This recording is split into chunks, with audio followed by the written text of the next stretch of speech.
বিশেষ করে যারা ছাত্রলীগ ব্যাকগ্রাউন্ডেড অফিসার, তাদের যে কি ক্ষোভ আমার প্রতি ছিল। কারণ কথা হচ্ছে জিজ্ঞাসাবাদ যে একজন বলতে, স্যার ও তো প্রধানমন্ত্রীকে সম্মান বলে না, মাননীয় প্রধানমন্ত্রী বলে না, শেখ হাসিনা বলে, বঙ্গবন্ধুকে সম্মান দেয় না, ও শেখ মুজিবুর রহমান বলে, এরকম ভাবে।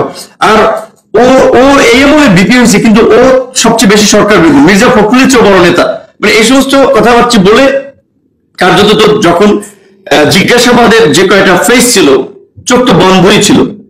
কিন্তু আমি তারপর কিন্তু ভয় পাইনি, যা ঘটছে আমি কিন্তু বাইরে বলছি, অ্যাটলিস্ট মানুষ জানুক দিস ইজ হ্যাপেনিং।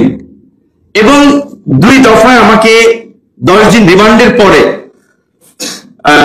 এমনকি এই দ্বিতীয় দফার রিমান্ডে আমি তখন বিচারককে বলছিলাম, আমার এই টি শার্টটা খুলে রাখাইছিলাম যে আমার গায়ে তো এমনিতেও কালো রক্ত জমা আছে, কালো মানুষ হয়তো চিনা যান, আপনি প্রয়োজনে দেখেন।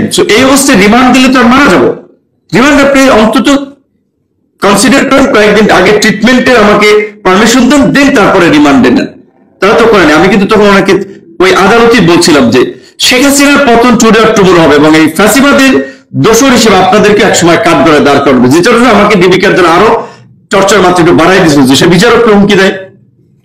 এবং দ্বিতীয় দফায় তো 1 আগস্ট আমি আসলে কিছুটা আমার কখনো ওইভাবে জেলে যাই নাই, এবং জেলে ওইখানে আমার সাথে একটা মানসিক টর্চার করা হয়েছে, রাখা হয়েছে নিচতলায়, খাবার ময়লা পানি টানি পরে, এগুলোর গন্ধ, মশা।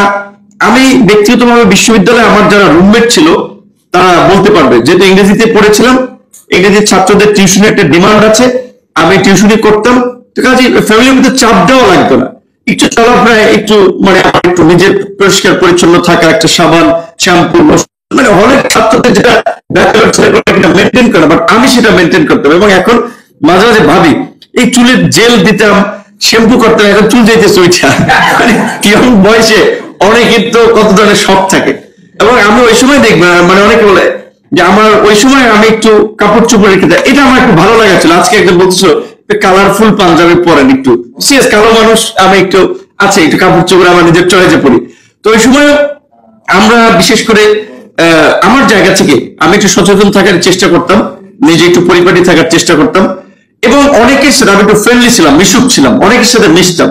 তো আমার পাশে ছাত্রলীগের একজন নেতা বা কেন্দ্রীয় নেতা সে ছিল, সে আবার আন্দোলনের কি প্ল্যান, সরকারের কি প্ল্যান, এগুলো মাঝে মাঝে আমাকে বলতো, আমার এলাকার ছিল। তো আপনার এই যে ওই দিন যে হামলাটা হবে 30শে জুন, আমাকে আগের রাতে বলছিল যে তুমি আর রাশেদ কিন্তু টার্গেট।